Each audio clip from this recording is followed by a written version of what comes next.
Today is the start of day 15, and we're going to take our quail eggs and turn the incubator into the hatcher. And this is on the Nature Right 360. It's pretty easy. We're going to go ahead and take the top off. You're going to take the egg turner portion and pull that off, and then just space the eggs out, kind of sort of equally.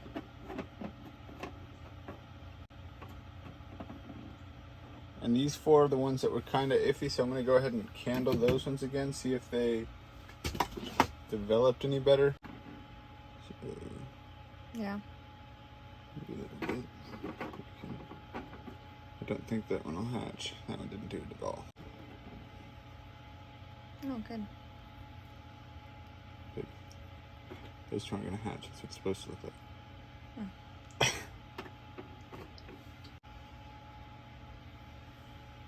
So that's what it's supposed to look like, pretty much all solid black. Maybe just a little bit at the bottom. Why are you spacing out? Just so that as they hatch, they're not knocking at other eggs. You want them to. That encourages the other ones to hatch. Then don't space them out. Why are we spacing? Why? I didn't know that. Mm-hmm. That's why it's good when they're flopping all around and rolling all around. It encourages the other ones.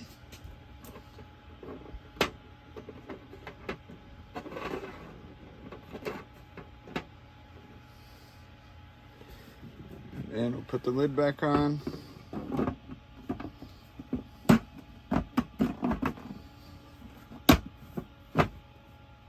we go.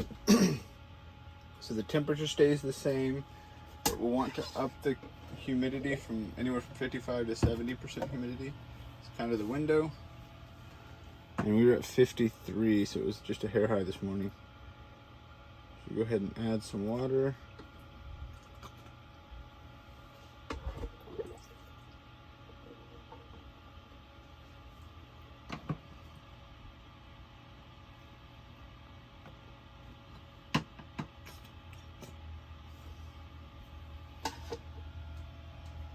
And now we won't open this until they're all hatched, or enough that we think they're done hatching.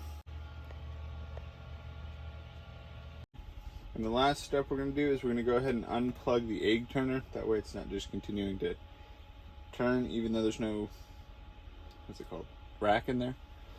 And that's just this plug-in on the right. Alright, so now they should be ready to hatch. And we'll want to open this front thing that I almost forgot to open. Today is the start of day 15. We're going to go ahead and take our quail eggs out and put them in the hatching baskets that come with the CT120.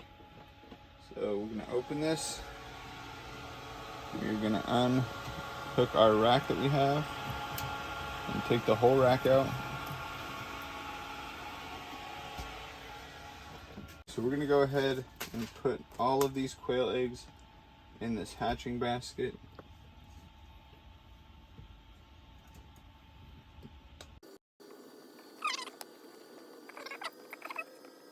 Stopped using those yellow inserts that are for quail eggs. Some of our eggs are a little bit bigger than I guess would be designed for those inserts. And I haven't noticed any more eggs cracked since that first time when we had, I think, 7 or so cracked. So now you can see the size difference of like this egg to this egg. It doesn't seem like a ton, but it's enough that this egg fits right in the insert and this one won't, and it will actually hit the next row and potentially crack. I guess a better example would be like maybe that one.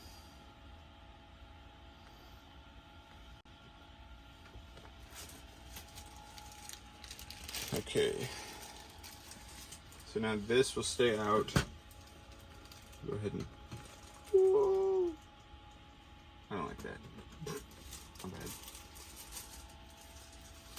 And then we get these little clips, and these just slide right in.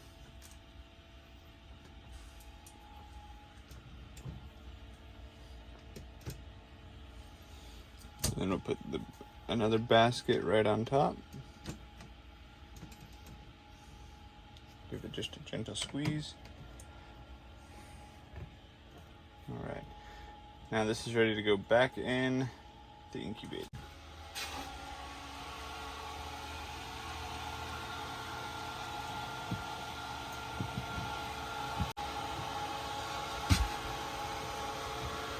So you can see on the bottom here that these feet kind of stick down, and they'll actually kind of lock in on the edges of this railing.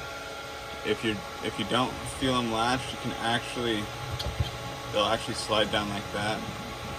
That's not my favorite thing about it, but it does, you know, kind of lock in there.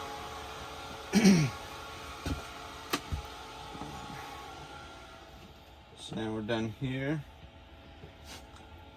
And we're gonna go ahead and up the humidity.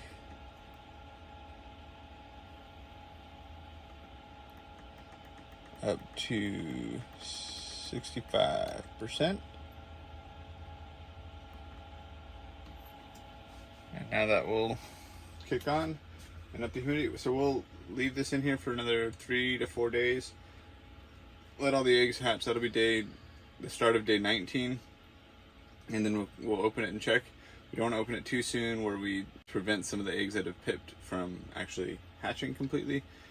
But we also don't want to leave the ones that have hatched in there too long where they die from starvation. So it's kind of a balance. So all our eggs are ready to hatch in both our incubators. Go ahead and check out our video on the Nature Right 360. We got both incubators to kind of do 2 batches of quail, because we got the Coturnix quail and pearl and wild colors. And so we wanted to, I guess, try them both out, because our kids like to look at the quail and chickens and stuff as they hatch, and it's really hard to do on this one. So we wanted to kind of look at 2 different options. So go ahead and check that video out as well. And we'll see you back here in a few days.